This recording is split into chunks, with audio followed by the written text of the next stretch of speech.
Hello बच्चों, good morning. मैंने कहा था सोमवार को कि शाम को क्लास 8 बजे लेंगे, लेकिन कुछ परेशानी की वजह से क्लास नहीं ले पाए। इसके लिए मैं क्षमा चाहता हूँ। स्टार्ट करने से पहले हम लोग पिछले क्लास के बारे में थोड़ा सा जान लेते हैं। पिछले क्लास में मैंने बताया था कि व्याकरण क्या होता है, व्याकरण किसे कहते हैं, हम लोगों को व्याकरण में कितना पढ़ना पड़ता है। तो व्याकरण मैंने बताया था कि व्याकरण वह शास्त्र है जो हमें शुद्ध शुद्ध बोलना, शुद्ध शुद्ध पढ़ना तथा शुद्ध शुद्ध लिखना सिखाता है। और व्याकरण के मुख्य रूप से मैंने बताया था कि मुख्य रूप से 3 भाग होते हैं। तो पढ़ते हैं आगे। मैंने बताया था कि व्याकरण में वर्णमाला से स्टार्ट करेंगे। वर्णमाला। अब वर्णमाला ये होता क्या? तो वर्णमाला वर्णों की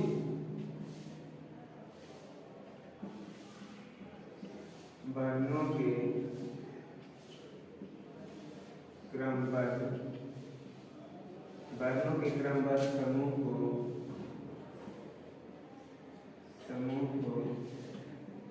वर्णमाला कहते हैं। वर्णों के क्रमबद्ध समूह को वर्णमाला कहते हैं। वर्णमाला में हम लोग क्या पढ़ते हैं? वर्ण पढ़ते हैं। तो वर्ण उस मूल ध्वनि को कहते हैं जिसे और नहीं तोड़ा जा सके। वर्ण उस मूल ध्वनि को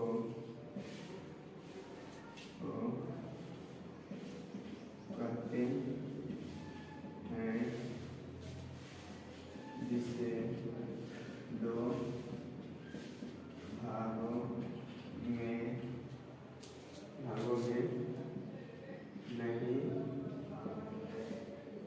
तोड़ा जा सके।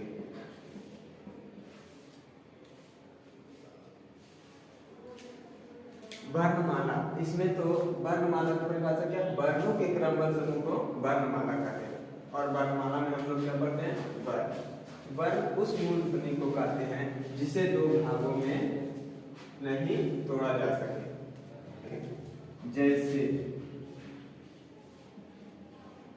जैसे का, च, आ, उ इत्यादि।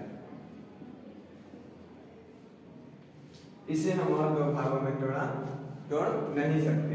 जैसे यदि हम यहाँ पे का लिखे थे, इसको हम 2 भाग में तोड़ सकते हैं, का प्लस आ, ये सभी जानते होंगे। तो ये हमारा वर्ण में आएगा, लेकिन ये वर्ण क्या कहलाएगा? अक्षर कहलाएगा। तो यहाँ पे वर्ण का परिभाषा क्या? वर्ण उस मूल ध्वनि को कहते हैं जिसे 2 भागों में बांटा नहीं जा सकते। तक आप लोग लिख लिए हैं। आगे चलते हैं। वर्ण का दूसरा नाम है। वर्ण का दूसरा नाम यदि पूछे तो वर्ण को हम ध्वनि भी कह सकते हैं। वर्ण को किस नाम से जान सकते हैं? ध्वनि को। क्या लिखना है? वर्ण ध्वनि का, वर्ण ध्वनि का लिखित रूप है।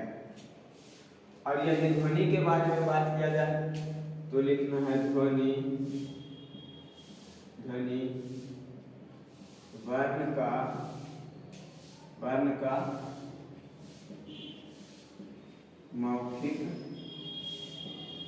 रूप है। यदि यहाँ से सवाल आए कि वर्ण जो है ध्वनि का कैसा रूप है, तो वर्ण जो है ध्वनि का लिखित रूप है। यदि पूछे ध्वनि वर्ण का कैसा रूप है, तो ध्वनि वर्ण का मौखिक रूप है।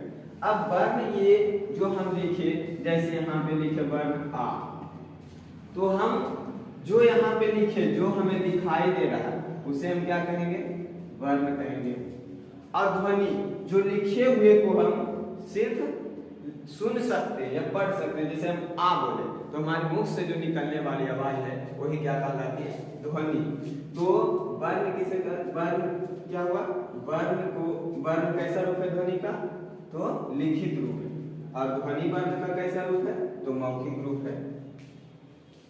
आगे चलते हैं कि वर्ण वर्ण कितने प्रकार के होते हैं, वर्ण जो है कितने प्रकार के होते हैं, तो वर्ण दो प्रकार के होते हैं। पहला स्वर वर्ण और दूसरा व्यंजन वर्ण। वर्ण कितने प्रकार के होते हैं, दो प्रकार के, स्वर वर्ण और दूसरा व्यंजन वर्ण। अब स्वर वर्ण किसे कहते हैं, यहाँ पे परिभाषा आता है कि स्वर वर्ण किसे कहते हैं। तो स्वर वर्ण का परिभाषा जानने से पहले हम लोग जान लेते हैं कि वर्ण की संख्या कितनी होती है। तो वर्णों की कुल संख्या 52, वर्णों की कुल संख्या कितनी होती है, 52 होती है। और यही 52 वर्ण को हम लोग दो भाग में पढ़ते हैं, पहला स्वर वर्ण और दूसरा व्यंजन वर्ण। स्वर वर्ण किसे कहा जाता है, इसका परिभाषा क्या है। तो स्वर स्वतंत्र रूप से बोले जाने वाले वर्णों को स्वर वर्ण कहते हैं। ये तो सभी लोग जानते होंगे कि स्वतंत्र रूप से बोले जाने वाले वर्णों को स्वर वर्ण कहते हैं। इनकी संख्या, इनकी कुल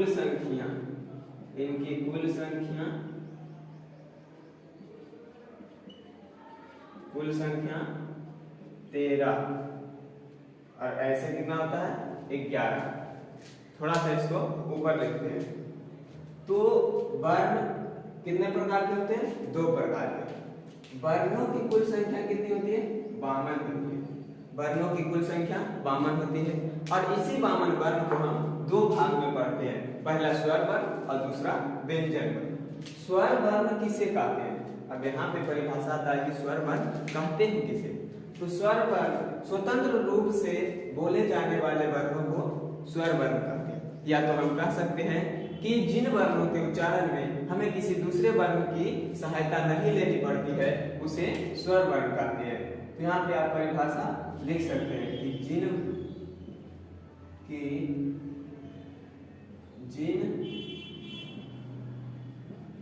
स्वरों के उच्चारण में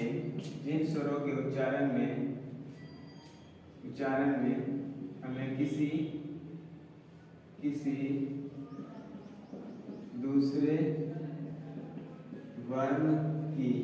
दूसरे वर्ण की सहायता नहीं लेनी पड़ती है उसे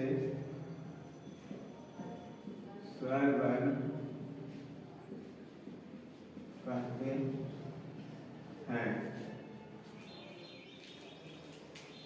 एक परिभाषा और होता है क्या, आप लोग जानते हैं, क्या लिख सकते हैं, या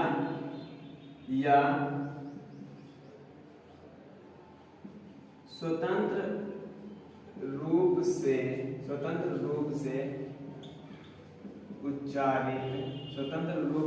उच्चारित होने वाले वर्ण को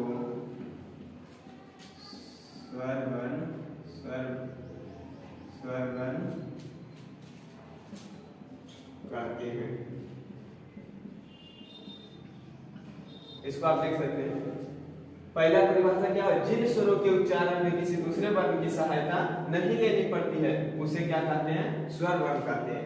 अथवा लिख सकते हैं स्वतंत्र रूप से उच्चारित होने वाले वर्ण को स्वर वर्ण कहते हैं। स्वतंत्र रूप से बोले जाने वाले वर्णों को स्वर वर्ण कहते हैं। परिभाषा किसी तरह से हो सकता है लेकिन उसका अर्थ वही निकलना चाहिए। तो स्वर हम जानिए किसे कहते हैं। यहाँ पे लिखना है स्वर की कुल संख्या 13 होती है। ऐसे पूछे तो स्वर की संख्या तो कितना 11 होती है। यदि आपसे कोई पूछे कि स्वर वर्ण की संख्या कितनी होती है तो कितना बताना है, 11। और कुल स्वर वर्ण संख्या कितनी होती है? तो 13। तो कौन कौन होते हैं यहाँ पे हम लोग जानते हैं। तो स्वर वर्ण की कुल संख्या कितनी होती है? 13। यहाँ पे लिखते हैं कौन कौन होते हैं। स्वर आ इ उ ऋ ए ऐ ओ औ अन आ। तो यहाँ पे हम लोग लिखते हैं कि कितने स्वर होते हैं। कितने स्वर होते हैं? कुल स्वर पूछे, यदि कोई आपसे पूछे कुल स्वरों की संख्या कितनी होती है तो 13। अब पूछे स्वर की संख्या कितनी होती है तो 11। कुल स्वर की संख्या 13 और स्वर की संख्या 11। गिन लीजिए आप लोग। 1 2 3 4 5 6 7 8 9 10 11 12 13। देखो आगे नहीं गाना है, यहीं तक रहना है कि 1 2 3 4 5 6 7 8 9 10 11 12 13। आगे भी गा लेते हैं लोग। चलिए तो कितना स्वर की संख्या कितनी है? 13। कुल स्वरों की संख्या कितनी? 13 और स्वर की संख्या पूछे तो 11। आगे चलते हैं, यहां तक आप लोग लिखें।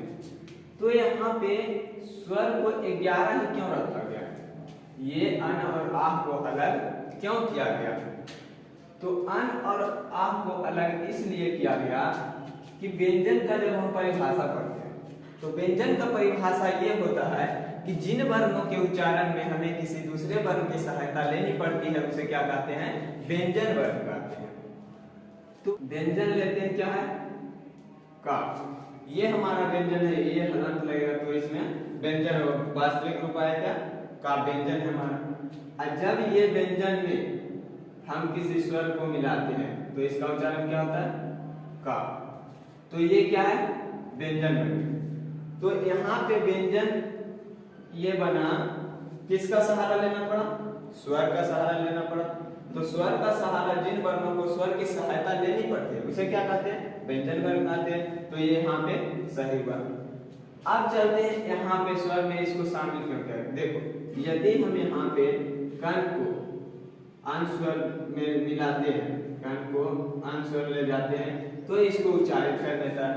क्या उच्चारित करता है? कण उच्चारित तो कर रहा है। और उसी प्रकार से ये क को मिलाते हैं तो इसका भी उच्चारण कर देता है व्यंजन को। क्या हो गया? क। तो यहाँ पे है जो कि स्वर को, यहाँ पे स्वर को शामिल किया, व्यंजन का उच्चारित कर दिया। तो यहाँ से भी अन और आ को लिए तो इस व्यंजन को भी उच्चारित कर दिया। तो इसके अनुसार ये किस में आया? स्वर में। यदि हम स्वर की सहायता से व्यंजन को उच्चारित कर रहे हैं तो क्या कहलाएगा? स्वर कहलाएगा। फिर हम ये किससे बना है? अ, और ये मुख्य उच्चारण इसका क्या है? अन। और ये आ है, इसका उच्चारण आ। तो यहाँ पे ये अंग का उच्चारण करने के लिए हमें किसकी सहारा लेनी पड़ रही है? आ। तो अंग मुख्य रूप से इसका उच्चारण क्या है? अंग, यानी नाक में जो साउंड निकलती है वही उच्चारण है। तो इससे पहले हमें किसकी सहायता लेनी पड़ती है? आ की। तो आ की सहायता लेनी पड़ती है, उसके अनुसार किस में जाएगा? व्यंजन में। हम लोग क्या परिभाषा पढ़े कि जिन स्वरों के उच्चारण में हमें, जिन वर्णों के उच्चारण में हमें स्वर की सहायता लेनी पड़ती है उसे क्या कहते हैं? व्यंजन कहते हैं। तो इसके अनुसार अन का उच्चारण करने के लिए किसकी सहारा लेते? आ का। तो ये क्या कहलाएगा? व्यंजन कहलाएगा। क्या सही बात है कि नहीं? हाँ। तो यदि हम स्वर में ले जाते हैं तो ये किसका काम करता है? व्यंजन के जैसा काम करता है। और यदि हम व्यंजन में ले जाते हैं तो ये किसके जैसा काम करता है? स्वर के जैसा। तो इसका रूल क्या हुआ? यानी ये दोनों साइड चला जाता है। तो ये सब मिलकर क्या किया? ये सब 11 मिलकर सोचा कि ये दोनों साइड चला जाता है तो इसको अपने टीम से क्या करते हैं? निकाल देते हैं। तो इसने इन दोनों को निकाल दिया। उसी प्रकार से व्यंजन अपनी श्रेणी से इसे निकाल दिया। बोला कि ये स्वर में चला जाता है तो मेरी श्रेणी में क्यों रहेगा, तो इसको व्यंजन भी अपनी श्रेणी से निकाल देता है और इसका नाम पड़ जाता है अयोगवा। अयोगवा, अयोगवा। वाह का मतलब होता है अर्थ प्रकट करना, यानी अर्थ प्रकट करना। इसके अब यहाँ पे अयोगवा का परिभाषा होता है कि वे वर्ण जो आ के योग से बने होते हैं किंतु अर्थ व्यंजन के लिए प्रकट करते हैं, उसे हम क्या कहते हैं, अयोगवा कहते हैं। आ के अभी अभी मैंने बताया था कि ये बना हुआ है किससे, आ के योग से। आ के योग से बना हुआ है ये, तो आ के योग से बना हुआ वह वर्ण किंतु अर्थ किसके लिए प्रकट करते हैं, व्यंजन के लिए प्रकट करते हैं, उसे क्या कहते हैं, अयोगवा। अयोगवा की संख्या कितनी होती है, दो। कौन कौन, अन और आ, अन और आ। अब इसके आगे चलते हैं तो आप लोग जान लिए कि किस प्रकार से अपनी श्रेणी से बाहर किया व्यंजन और स्वर दोनों ने मिलकर। आगे चलते हैं तो स्वर का वर्गीकरण करने से पहले हम लोग जानते हैं कि स्वर की मात्रा क्या होती है। यहाँ पे क्या होता है, स्वर। स्वर की संख्या 11, आ, ई, उ, री, ए, ऐ, ओ, औ। तो यहाँ पे हमारे 11 स्वर है। अब स्वर की मात्रा, स्वर की मात्रा, इसे हम क्या कहेंगे, स्वर कहेंगे। ऐसे स्वर की मात्रा, इसका कोई स्वर नहीं होता। इसका मात्रा क्या होता है, आ। इसका मात्रा हर्षई, इसका मात्रा दीर्घी, हर्षऊ, दीर्घू, री। फिर होता है क्या, ए, ऐ, ओ और अ। फिर दो होता है अन और आ। इसको क्या कहा जाता है, अनुस्वर, और इसको कहा जाता है विसर्ग। ठीक है, तो यहाँ पे स्वर की मात्रा। अब स्वर की मात्रा किसे कहते हैं, स्वर की मात्रा का परिभाषा होता है कि विभिन्न प्रकार के व्यंजनों के उच्चारणों को स्पष्ट करने के लिए हम स्वर का योग करते हैं। तो स्वर अपना मूल रूप में न आकर जिस रूप में आता है उसे स्वर की मात्रा कहते हैं। कहने का मतलब हम यहाँ पे व्यंजन लिए का, और इसमें हम स्वर का योग किए, तो यहाँ पे क्या हो गया, का। तो यहाँ पे व्यंजन को हम उच्चारित करने के लिए जो स्वर का योग किए, तो स्वर अपना मूल रूप में न आकर जिस रूप में आया है उसी को हम क्या कहते हैं, स्वर की मात्रा। स्वरों का वर्गीकरण, स्वरों का वर्गीकरण। अब स्वरों का वर्गीकरण ये क्या होता है, वर्गीकरण यानी प्रकार। स्वर को बांटते हैं किस किस आधार पर, तो स्वरों का वर्गीकरण कई आधार पर किया जाता है। स्वरों का वर्गीकरण कई आधार पर किया जाता है, किया जाता है। जैसे कि उच्चारण काल के आधार पर, उच्चारण काल के आधार पर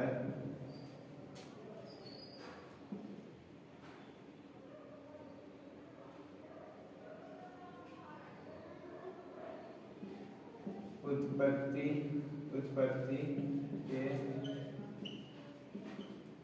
आधार पर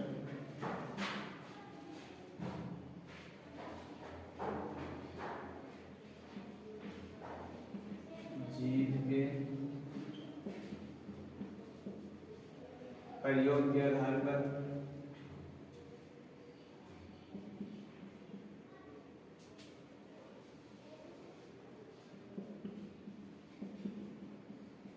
होठों की स्थिति के आधार पर। तो इतने आधार से बांटा जाता है कि उच्चारण काल के आधार पर, उत्पत्ति के आधार पर, जीव के प्रयोग के आधार पर, होठों की स्थिति के आधार पर। कहीं कहीं पे लिखा हुआ रहता है कि मुख खुलने की स्थिति के आधार पर। तो हम सबसे पहले पढ़ते हैं उच्चारण काल के आधार पर कि उच्चारण काल के आधार पर स्वर कितने प्रकार के होते हैं।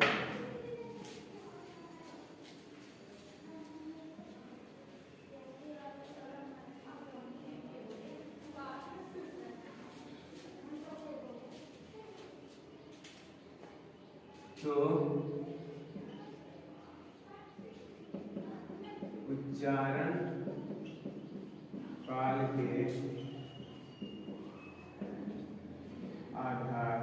काल के आधार पर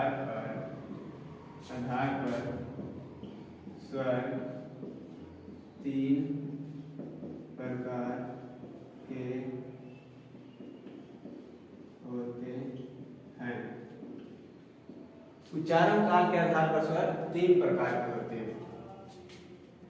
पहला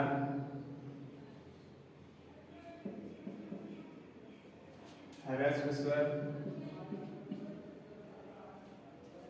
दूसरा दीर्घ स्वर और तीसरा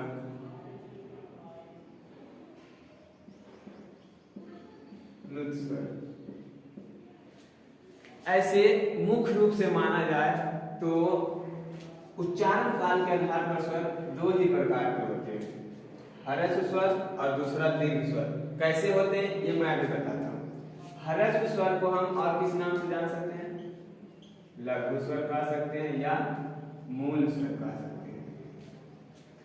दीर्घ स्वर का दूसरा नाम क्या है? गुरु स्वर कह सकते हैं। दीर्घ स्वर को हम क्या कह सकते हैं? गुरु स्वर। और तीसरा है प्लुत स्वर। तो उच्चारण काल के आधार पर स्वर तीन प्रकार के होते हैं। पहला ह्रस्व स्वर, दीर्घ स्वर और तीसरा प्लुत स्वर। तो ह्रस्व स्वर को हम क्या कह सकते हैं? लघु स्वर या मूल स्वर। पहला लिखेंगे ह्रस्व स्वर। ह्रस्व स्वर कहते हैं किसे? तो जिन स्वरों के उच्चारण में हमें बहुत कम समय लगता है, जिन स्वरों के उच्चारण में बहुत कम समय लगता है, जिन स्वरों के उच्चारण में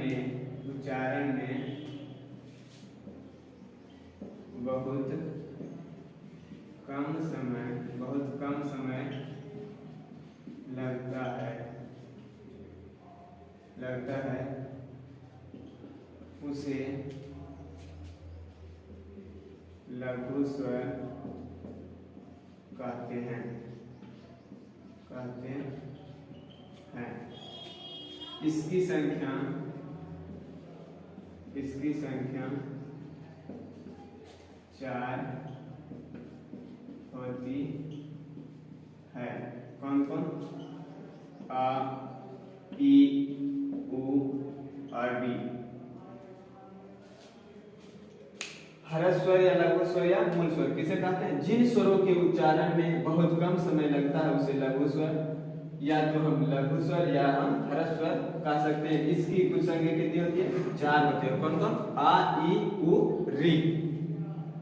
आगे चलते हैं दीर्घ स्वर। दीर्घ स्वर किसे कहते हैं? दूसरा दीर्घ स्वर।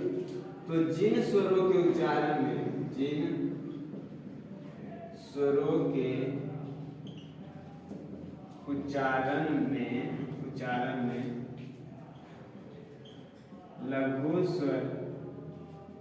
लघु स्वर से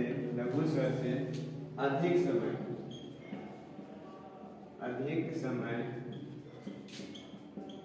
लगता है उसे दीर्घ स्वर या गुरु स्वर भी कहते हैं। इसकी कुल संख्या, इसकी संख्या 7 होती है। कौन कौन होती है? बड़ी आ, बड़ी ई, बड़ी ऊ, ए, आई, ओ और औ। तो इसकी संख्या 7 होती है। अब मैंने बताया कि मुख्य रूप से उच्चारण काल के आधार पर स्वर को 2 भागों में बांटा जा सकता है। वो किस प्रकार से बांटा जा सकता है? यहाँ पे देख सकते हैं कि ह्रस्व स्वर और दीर्घ स्वर। स्वरों की संख्या कितनी है? 11 है। तो 11 स्वर में 4 स्वर ये हो गए मूल, 4 स्वर, और यहाँ पे 7 स्वर हो गए। तो 7 4 मायने जो है कितना है? 11 है। और 11 आया जब, तो प्लुत स्वर कहाँ गया? प्लुत स्वर हम किसमें पढ़ेंगे? तो इसलिए हम तो उच्चारण काल के आधार पर 2 ही भाग में बांटा जा सकता है। तीसरा क्या है? तीसरा है प्लुत स्वर।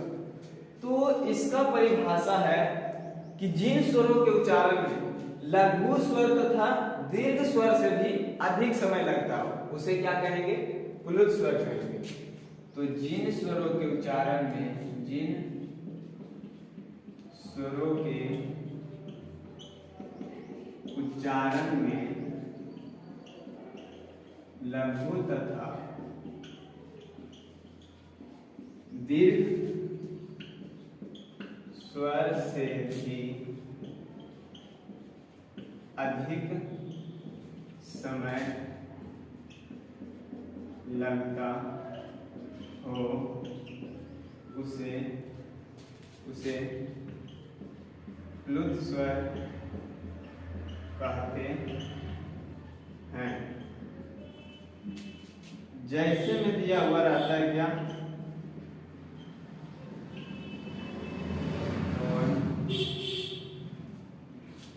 या तो राधा,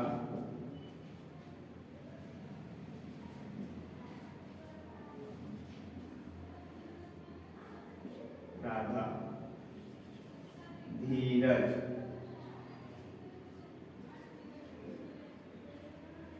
इत्यादि।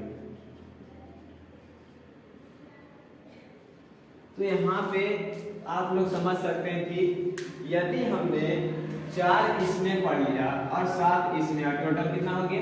11 स्वर। तो इसमें हम प्लुत स्वर में कहाँ ले जाएंगे? प्लुत स्वर हम लोग को शुरू से ही पढ़ना पड़ा। ऐसे माना जाए मुख्य रूप से कितने प्रकार के होते हैं? 2 प्रकार के। अब तीसरा हम पढ़ रहे हैं, ये प्लुत स्वर प्लुत चिन्ह के नाम से जाना जाता है। जैसे इसका हम उच्चारण, जैसे ये ओम हो गया, हम पढ़ रहे हैं वर्ण, वर्ण में यहाँ शब्द लगता है राधा, धीरज इत्यादि। ये सब क्या है? राधा, धीरज, ये सब तो लगता है कि कोई शब्द है। तो प्लुत स्वर का प्रयोग किया जाता है किसी दूर खड़े व्यक्ति को पुकारने में किया जाता है। प्लुत स्वर का प्रयोग किसमें किया जाता है? किसी दूर खड़े व्यक्ति को पुकारने के लिए। जैसे राधा, उसी प्रकार से धीरज। तो यहाँ पे जब भी आता है प्लुत चिन्ह इस प्रकार से, ये चिन्ह है, प्लुत चिन्ह है, ये भी प्लुत चिन्ह। तो यहाँ पे उच्चारण काल के आधार पे मैंने बताया कि किस प्रकार से उच्चारण काल के आधार पर कितने प्रकार के होते हैं। अब आगे चलते हैं, उत्पत्ति के आधार पर स्वर कितने प्रकार के होते हैं।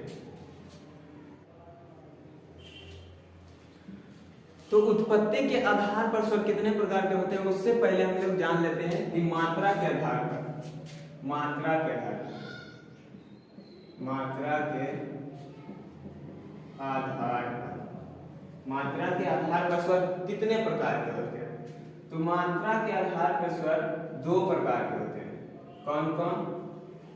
लघु मात्रा और दूसरा दीर्घ मात्रा। बस वही है, सिर्फ इसमें मात्रा के आधार पर, मात्रा के आधार पर स्वर कितने प्रकार के? लघु मात्रा और दीर्घ मात्रा 2 प्रकार के होते हैं, 2 प्रकार के होते हैं। अब जिन इसका परिभाषा यदि सुनोगे तो क्या होगा, लघु मात्रा। कि जिन स्वरों के उच्चारण में हमें एक मात्रा का समय लगता है उसे क्या कहते हैं, लघु मात्रा। और जिन स्वरों के उच्चारण में हमें 2 मात्रा का समय लगता है उसे क्या कहते हैं, दीर्घ मात्रा। आज का क्लास यहीं पर समाप्त करते हैं, मिलेंगे अगले क्लास में। यदि वीडियो अच्छी लगे तो लाइक शेयर सब्सक्राइब जरूर करें।